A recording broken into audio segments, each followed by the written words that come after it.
40 rumo ao campo. Quase todos os servidores espirituais puseram-se a caminho de tarefas variadas.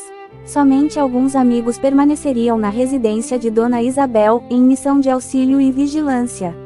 Notei que Aniceto continuava distribuindo instruções diversas, dirigindo-se, em caráter confidencial, a determinados companheiros, a respeito da missão que lhe confiara Telésforo.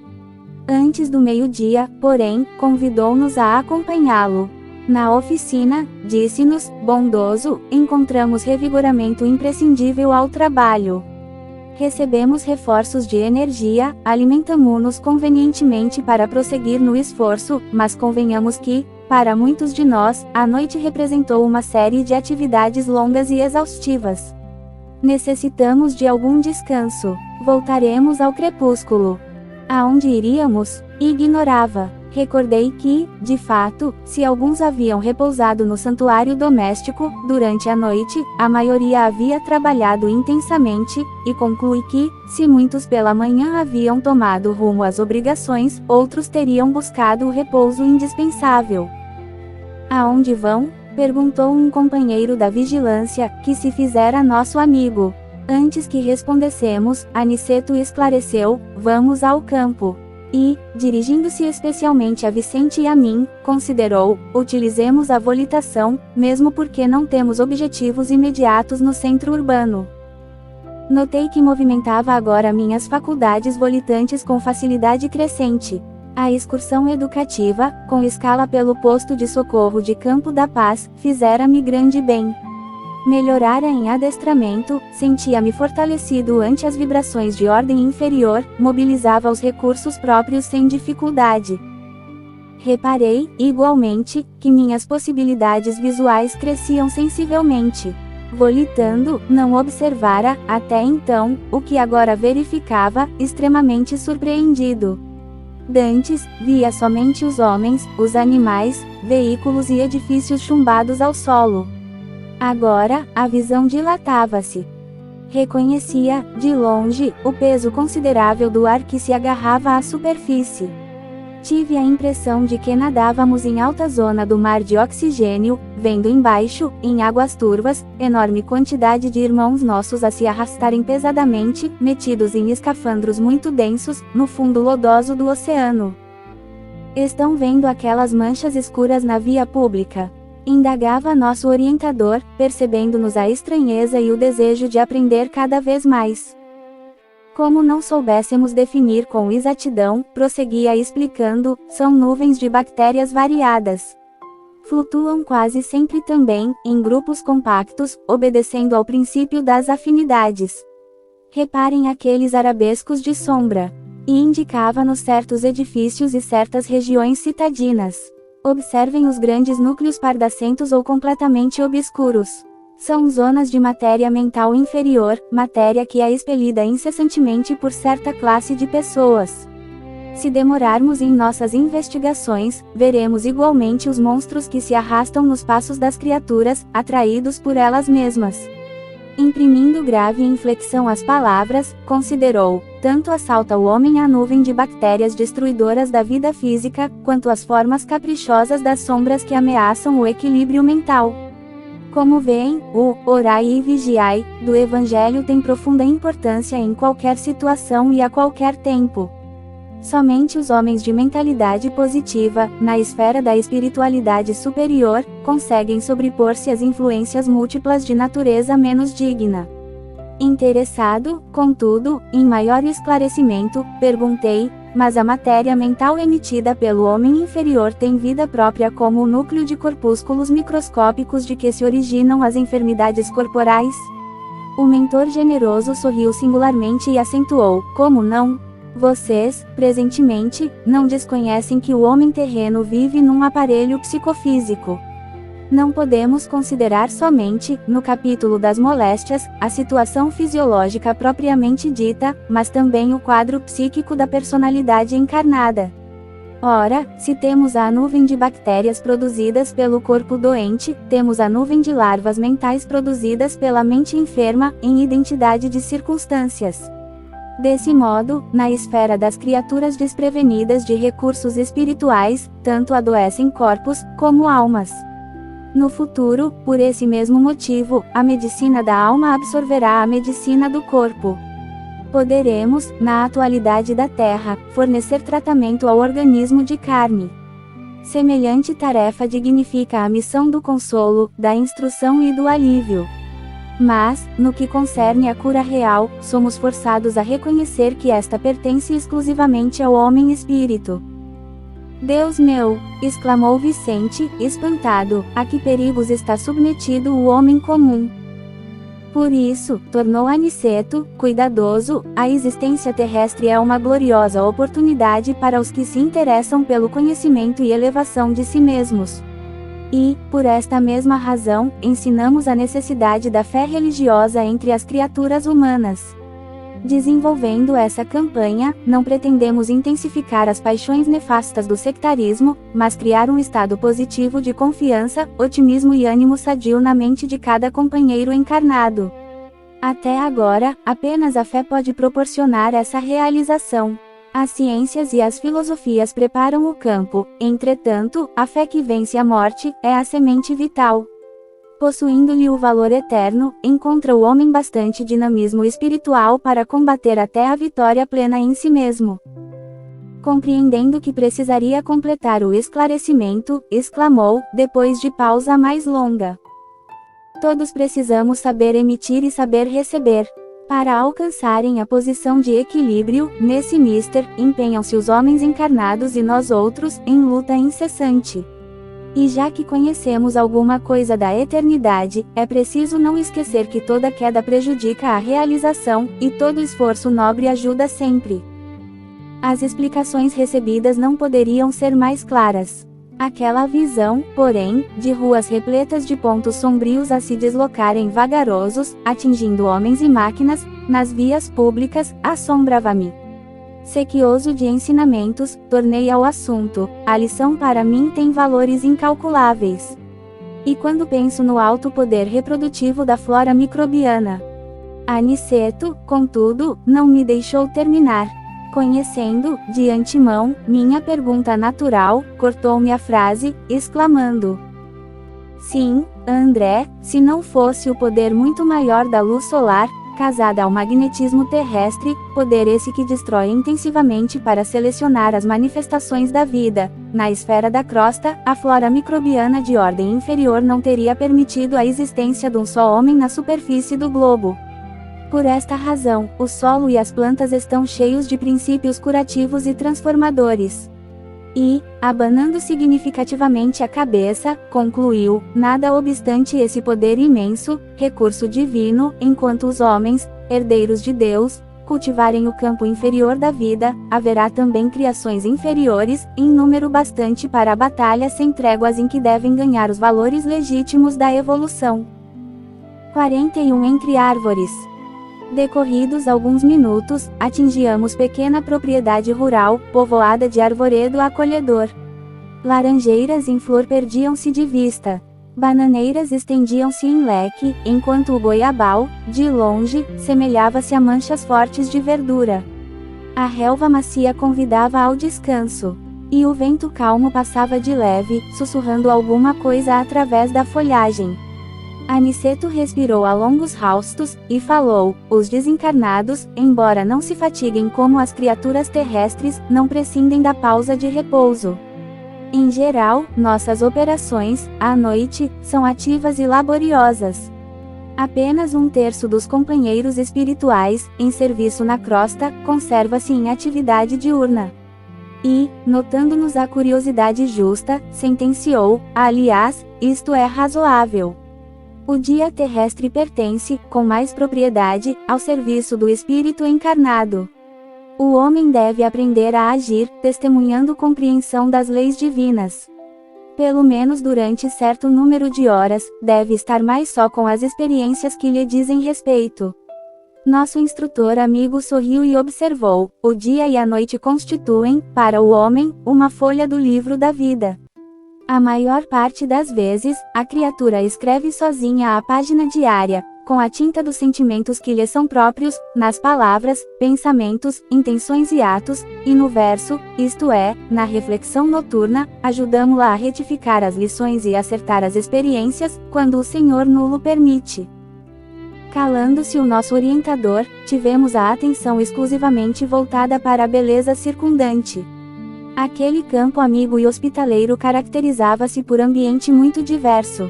Não mais as emanações pesadas da cidade grande, mas o vento leve, embalsamado de suavíssimos perfumes. Refletia eu na bondade do Senhor, que nos oferecia recursos novos, quando Aniceto voltou a dizer: a natureza nunca é a mesma em toda parte. Não há duas porções de terra com climas absolutamente iguais. Cada colina, cada vale, possui expressões climatéricas diferentes. É forçoso reconhecer, porém, que o campo, em qualquer condição, no círculo dos encarnados, é o reservatório mais abundante e vigoroso de princípios vitais. Em geral, todos nós, os cooperadores espirituais, estimamos o ar da manhã, quando a atmosfera permanece igualmente em repouso, isenta dos glóbulos de poeira convertidos em microscópicos balões de bacilos e de outras expressões inferiores. Entretanto, os trabalhos de hoje não nos permitiram o descanso mais cedo. Apoiamo-nos no veludoso relvado e, percebendo-nos a sede de saber, Aniceto prosseguiu: assim me explico, porque na floresta temos uma densidade forte, pela pobreza das emanações, em vista da impermeabilidade ao vento. Aí, o ar costuma converter-se em elemento asfixiante, pelo excesso de emissões dos reinos inferiores da natureza. Na cidade, a atmosfera é compacta e o ar também sufoca, pela densidade mental das mais baixas aglomerações humanas. No campo, desse modo, temos o centro ideal. Indicando, prazeroso, as frondes balouçantes, acentuou, reina aqui a paz relativa e equilibrada da natureza terrestre. Nem a selvageria da mata virgem, nem a sufocação dos fluidos humanos. O campo é nosso generoso caminho central, a harmonia possível, o repouso desejável. Embalados ao pio de algumas juritis solitárias, repousamos algumas horas, magnificamente asilados no templo da natureza. Com as primeiras tonalidades do crepúsculo, Aniceto nos convidou a passeio rápido pelas imediações. Reconhecia que estávamos muito mais bem dispostos. Somente depois de nos locomovermos por alguns minutos, observei que nas vizinhanças havia grande quantidade de trabalhadores espirituais. Em face das minhas interrogações, nosso mentor explicou, bondosamente: o campo é também vasta oficina para os serviços de nossa colaboração ativa. E apontando os servidores, que iam e vinham, considerou, o reino vegetal possui cooperadores numerosos. Vocês, possivelmente, ignoram que muitos irmãos se preparam para o mérito de nova encarnação no mundo, prestando serviço aos reinos inferiores. O trabalho com o Senhor é uma escola viva, em toda parte. Nesse momento, nossa atenção foi atraída por significativo movimento na estrada próxima. Dirigimo-nos para lá, seguindo os passos de Aniceto, que parecia adivinhar o acontecimento. Observei, então, um quadro interessante. Um homem jazia por terra, numa poça de sangue, ao lado de pequeno veículo sustentado por um moar impaciente, dando mostras de grande inquietação. 2 companheiros encarnados prestavam socorro ao ferido, apressadamente. É preciso conduzi-lo à fazenda sem perda de tempo, dizia um deles, aflito, temo haja fraturado o crânio. O número de desencarnados que auxiliava o pequeno grupo, todavia, era muito grande. Um amigo espiritual que me pareceu o chefe, naquela aglomeração, recebeu Aniceto e a nós com deferência e simpatia, explicou rapidamente a ocorrência. O carroceiro havia recebido a patada de um burro e era necessário socorrer o ferido. Serenada a situação, vi o referido superior hierárquico chamar um guarda do caminho, interpelando: Glicério, como permitiu semelhante acontecimento? Este trecho da estrada está sob sua responsabilidade direta. O subordinado, respeitoso, considerou sensatamente: fiz o possível por salvar este homem, que, aliás, é um pobre pai de família. Meus esforços foram improfícuos, pela imprudência dele. Há muito procuro cercá-lo de cuidados, sempre que passa por aqui, entretanto, o infeliz não tem o mínimo respeito pelos dons naturais de Deus.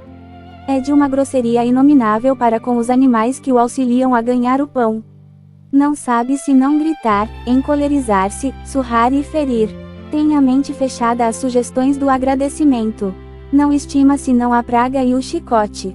Hoje, tanto perturbou o pobre Muar que o ajuda, tanto o castigou, que pareceu mais animalizado. Quando se tornou quase irracional, pelo excesso de fúria e ingratidão, meu auxílio espiritual se tornou ineficiente.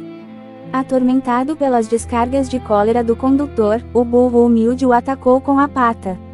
Que fazer? Minha obrigação foi cumprida. O superior, que ouvia atenciosamente as alegações, respondeu sem hesitar. Tem razão. E como dirige-se o olhar a Aniceto, desejando aprovação, nosso orientador afirmou: auxiliemos o homem, quanto esteja em nossas mãos, cumpramos nosso dever com o bem, mas não desprezemos as lições. Esse trabalhador imprudente foi punido por si mesmo. A cólera é punida por suas consequências. Ao mal segue-se o mal. Se os seres inferiores, nossos irmãos no grande lar da vida, nos fornecem os valores do serviço, devemos dar-lhes, por nossa vez, os valores da educação. Ora, ninguém pode educar odiando, nem edificar algo de útil com a fúria e a brutalidade. E, indicando o grupo que conduzia o ferido a uma casa próxima, concluiu, imperturbável: como homem comum, nosso pobre amigo sofrerá muitos dias, chumbado ao leito, entre as aflições dos familiares, demorar-se-á um tanto a restabelecer o equilíbrio orgânico, mas, como espírito eterno, recebeu agora uma lição útil e necessária. Altamente surpreendido, reparei na grande serenidade do nosso orientador e comecei a compreender que ninguém desrespeita a natureza sem o doloroso choque de retorno, a todo tempo. 42 Evangelho no ambiente rural. Apagados os comentários mais vivos, relativamente ao episódio desagradável, o superior hierárquico daquela grande turma de trabalhadores espirituais indagou do nosso orientador, com delicadeza: nobre Aniceto, valendo-vos da oportunidade, poderíeis interpretar para nós outros alguma das lições evangélicas, ainda hoje? Aniceto aqueceu, pressuroso. Notei que o interesse em torno do assunto era enorme. Com grande surpresa, vi que os servidores da gleba traziam ao estimado mentor um livro, que não tive dificuldades em identificar. Era um exemplar do Evangelho, que Aniceto abriu firmemente, como quem sabia onde estava a lição do momento. Fixando a página escolhida, começou a meditar, enquanto sublimada luz lhe aureolava a fronte. Houve profundo silêncio. Todos os colaboradores demonstravam grande interesse pela palavra que se fazia. Tudo era de aspecto imponente e calmo na natureza. Um rebanho bovino acercara-se de nós, atraído por forças magnéticas que não consegui compreender. Alguns muares humildes chegaram, igualmente, de longe. E as aves tranquilizaram-se nas frondes fartas, sem um pio. A única voz que toava, leve e branda, era a do vento, sussurrando harmonia e frescura. A paisagem não podia ser mais bela, vestida em ouro líquido do poente. Excetuada a rusticidade natural do quadro vivo, o ambiente sugeria recordações fiéis dos verdes salões de Nosso Lar. Aniceto, mergulhando o olhar no sagrado livro, leu em voz alta os versículos 19, 20 e 21 do capítulo 8, da Epístola aos Romanos. Porque a ardente expectação da criatura espera a manifestação dos filhos de Deus. Porque a criação ficou sujeita à vaidade, não por sua vontade, mas por causa do que a sujeitou, na esperança de que também a mesma criatura será libertada da servidão da corrupção, para a liberdade da glória dos filhos de Deus.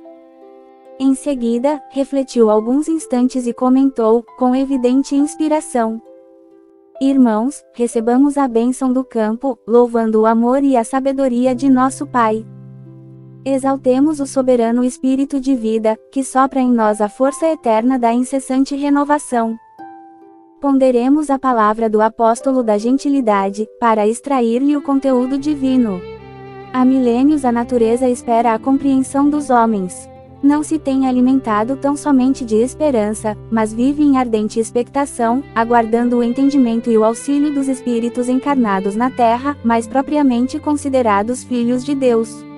Entretanto, as forças naturais continuam sofrendo a opressão de todas as vaidades humanas. Isto, porém, ocorre, meus amigos, porque também o Senhor tem esperança na libertação dos seres escravizados na crosta, para que se verifique igualmente a liberdade na glória do homem. Conheço-vos de perto os sacrifícios, abnegados trabalhadores espirituais do solo terrestre. Muitos de vós aqui permaneceis, como em múltiplas regiões do planeta, ajudando a companheiros encarnados, acorrentados às ilusões da ganância de ordem material. Quantas vezes, vosso auxílio é convertido em baixas explorações no campo dos negócios terrestres? A maioria dos cultivadores da terra tudo exige sem nada oferecer. Enquanto zelais, cuidadosamente, pela manutenção das bases da vida, tendes visto a civilização funcionando qual vigorosa máquina de triturar, convertendo-se os homens, nossos irmãos, em pequenos moloques de pão, carne e vinho, absolutamente mergulhados na viciação dos sentimentos e nos excessos da alimentação, despreocupados do imenso débito para com a natureza amorável e generosa. Eles oprimem as criaturas inferiores, ferem as forças benfeitoras da vida, são ingratos para com as fontes do bem, atendem às indústrias ruralistas, mais pela vaidade e ambição de ganhar, que lhes são próprias, que pelo espírito de amor e utilidade, mas também não passam de infelizes servos das paixões desvairadas. Traçam programas de riqueza mentirosa, que lhes constituem a ruína, escrevem tratados de política econômica, que redundam em guerra destruidora, desenvolvem o comércio do ganho em débito, colhendo as complicações internacionais que dão curso à miséria, dominam os mais fracos e os exploram, acordando, porém, mais tarde, entre os monstros do ódio. É para eles, nossos semelhantes encarnados na crosta, que devemos voltar igualmente os olhos, com espírito de tolerância e fraternidade. Ajudemo-los ainda, agora e sempre. Não esqueçamos que o Senhor está esperando pelo futuro deles. Escutemos os gemidos da criação, pedindo a luz do raciocínio humano, mas não ouvidemos, também, a lágrima desses escravos da corrupção, em cujas fileiras permanecíamos até ontem, auxiliando-os a despertar a consciência divina para a vida eterna. Ainda que rodeiem o campo de vaidades e insolências, auxiliemo-los ainda. O Senhor reserva acréscimos sublimes de valores evolutivos aos seres sacrificados. Não olvidará ele a árvore útil, o animal exterminados, o ser humilde que se consumiu em benefício de outro ser. Cooperemos, por nossa vez, no despertar dos homens, nossos irmãos, relativamente ao nosso débito para com a natureza maternal. Sempre, ao voltarmos à crosta, envolvendo-nos em fluidos do círculo carnal, levamos muito longe a aquisição de nitrogênio. Convertemos em tragédia mundial o que poderia constituir a procura serena e edificante. Como sabemos, organismo algum poderá viver na Terra sem essa substância e, embora se locomova, no oceano de nitrogênio, respirando na média de 1000 litros por dia, não pode o homem, como nenhum ser vivo do planeta, apropriar-se do nitrogênio do ar. Por enquanto, não permite o Senhor a criação de células nos organismos viventes do nosso mundo, que procedam à absorção espontânea desse elemento de importância primordial na manutenção da vida, como acontece ao oxigênio comum. Somente as plantas, infatigáveis operárias do orbe, conseguem retirá-lo do solo, fixando-o para o entretenimento da vida noutros seres. Cada grão de trigo é uma bênção nitrogenada para sustento das criaturas. Cada fruto da terra é uma bolsa de açúcar e albumina, repleta do nitrogênio indispensável ao equilíbrio orgânico dos seres vivos. Todas as indústrias agropecuárias não representam, na essência, senão a procura organizada e metódica do precioso elemento da vida. Se o homem conseguisse fixar 10 gramas, aproximadamente, dos 1000 litros de nitrogênio que respira diariamente, a crosta estaria transformada no paraíso verdadeiramente espiritual. Mas, se muito nos dá o Senhor, é razoável que exija a colaboração do nosso esforço na construção da nossa própria felicidade. Mesmo em nosso lar, ainda estamos distantes da grande conquista do alimento espontâneo pelas forças atmosféricas, em caráter absoluto. E o homem, meus amigos, transforma a procura de nitrogênio em movimento de paixões desvairadas, ferindo e sendo ferido, ofendendo e sendo ofendido, escravizando e tornando-se cativo, segregado em densas trevas. Ajudemo-lo a compreender, para que se organize uma era nova. Auxiliemo-lo a amar a terra, antes de explorá-la no sentido inferior, a valer-se da cooperação dos animais, sem os recursos do extermínio. Nessa época, o matadouro será convertido em local de cooperação, onde o homem atenderá aos seres inferiores e onde estes atenderam às necessidades do homem, e as árvores úteis viverão em meio do respeito que lhes é devido. Nesse tempo sublime, a indústria glorificará o bem e, sentindo-nos o entendimento, a boa vontade e a veneração às leis divinas, permitir-nos ao Senhor, pelo menos em parte, a solução do problema técnico de fixação do nitrogênio da atmosfera. Ensinemos aos nossos irmãos que a vida não é um roubo incessante, em que a planta lesa o solo, o animal extermina a planta e o homem assassina o animal, mas um movimento de permuta divina, de cooperação generosa, que nunca perturbaremos sem grave dano à própria condição de criaturas responsáveis e evolutivas. Não condenemos, auxiliemos sempre. A Assembleia, tanto quanto nós, estava sob forte impressão. Aniceto calou-se, contemplou com simpatia os animais e as aves próximas, como se estivesse a endereçar-lhes profundos pensamentos de amor e, a seguir, fechou o livro sagrado, com estas palavras. Observamos com o Evangelho que a criação aguarda ansiosamente a manifestação dos filhos de Deus encarnados. Concordamos que as criaturas inferiores têm suportado o peso de iniquidades imensas.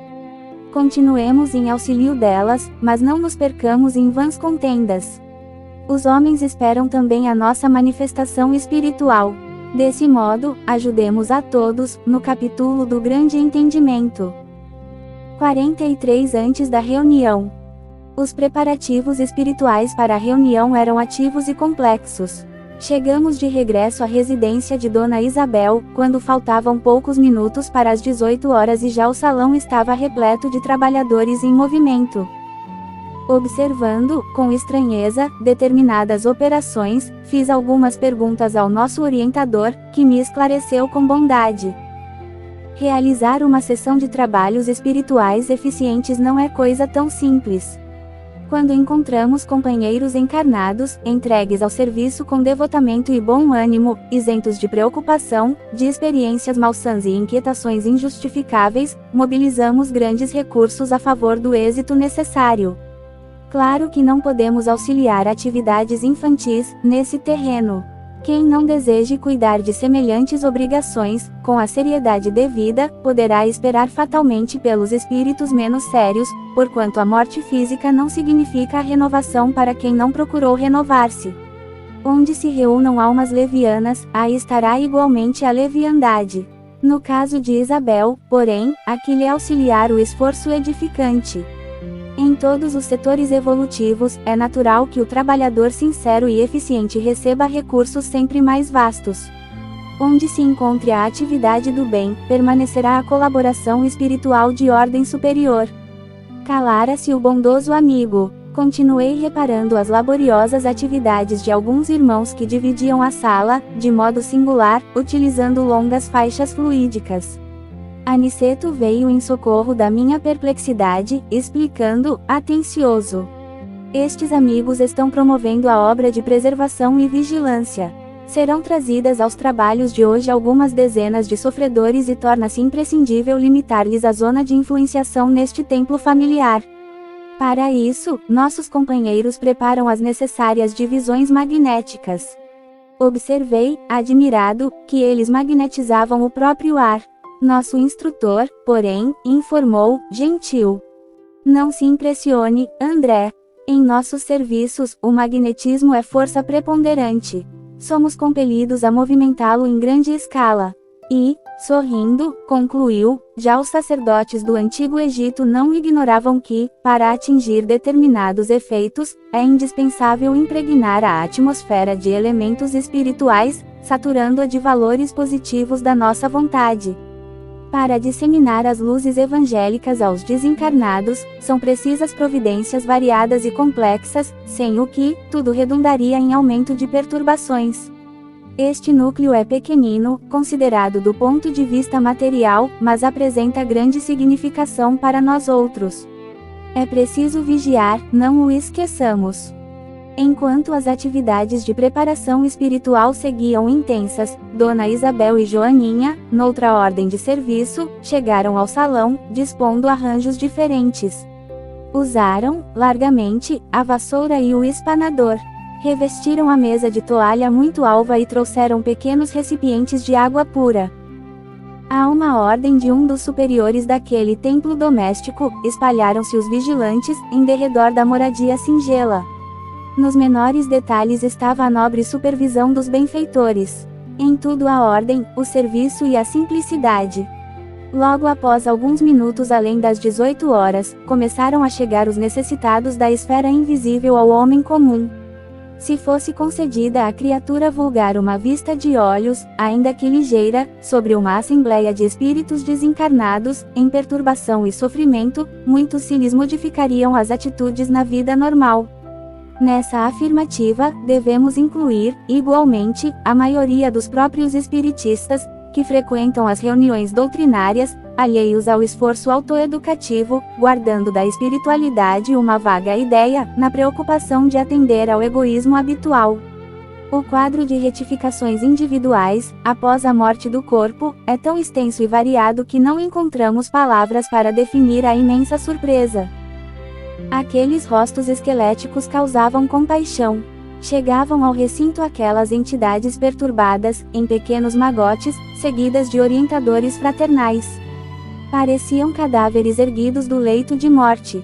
Alguns se locomoviam com grande dificuldade. Tínhamos diante dos olhos uma autêntica reunião de coxos e estropiados, segundo o símbolo evangélico.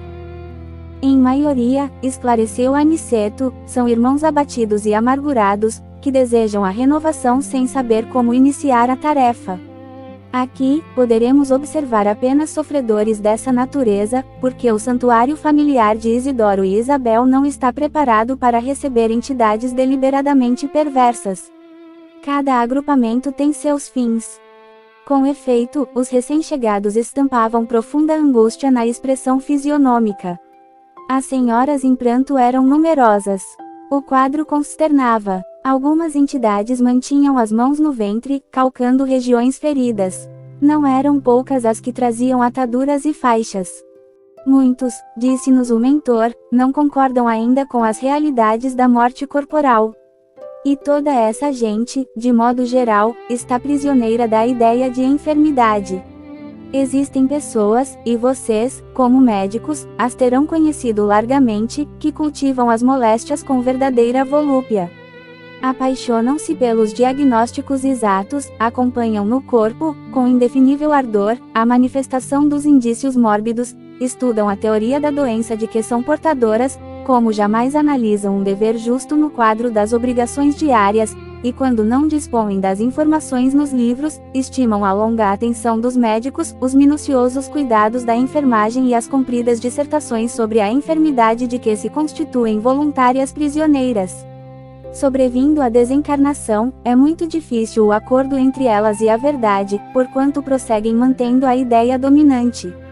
Às vezes, no fundo, são boas almas, dedicadas aos parentes do sangue e aproveitáveis na esfera restrita de entendimento a que se recolhem, mas, no entanto, carregadas de viciação mental por muitos séculos consecutivos.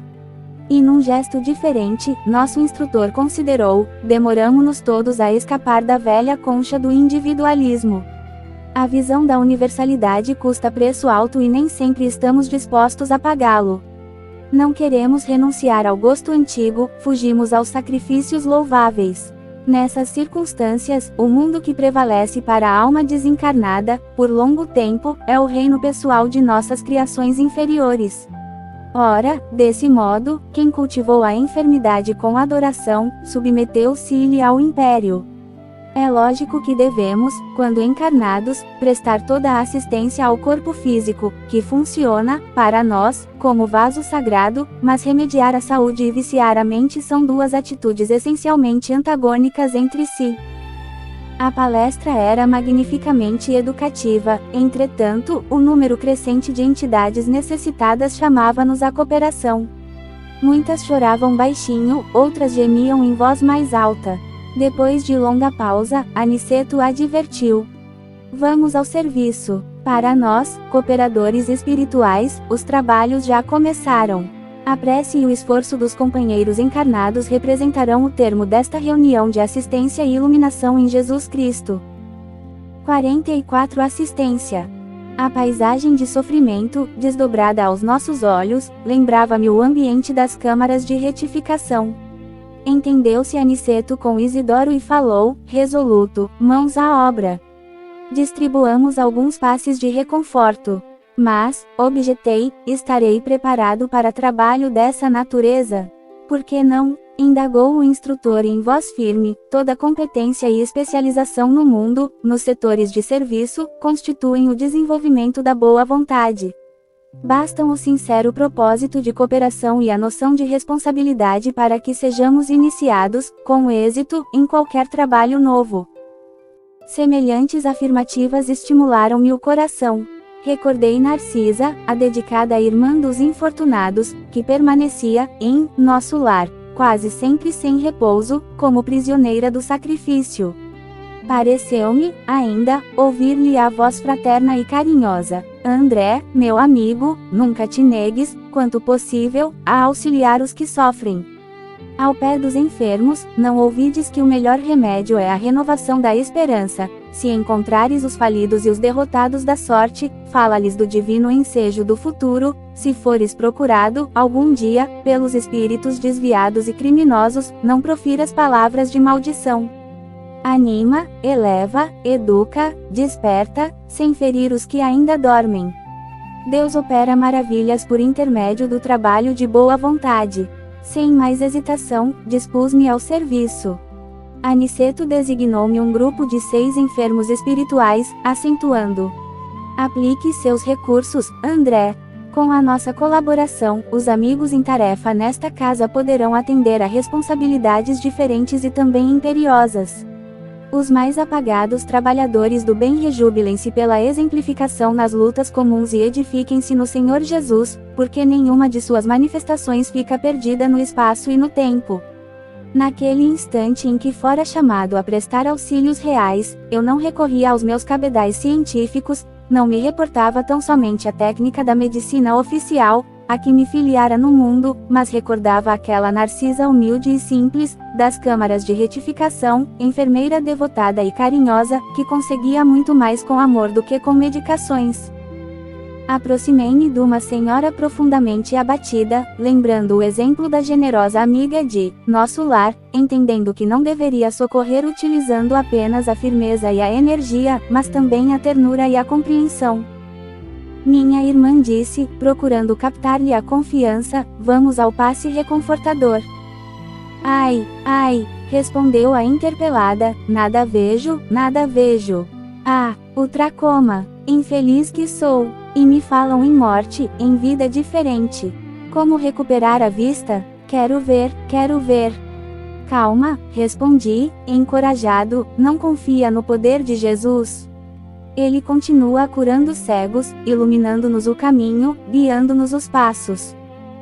Somente mais tarde lembrei que, naquele instante, ouvi dar a curiosidade doentia, não pensei na impressão deixada pelo tracoma naquele organismo espiritual, nem me preocupei com a expressão propriamente científica do fenômeno, vendo, apenas, à minha frente, uma irmã sofredora e necessitada.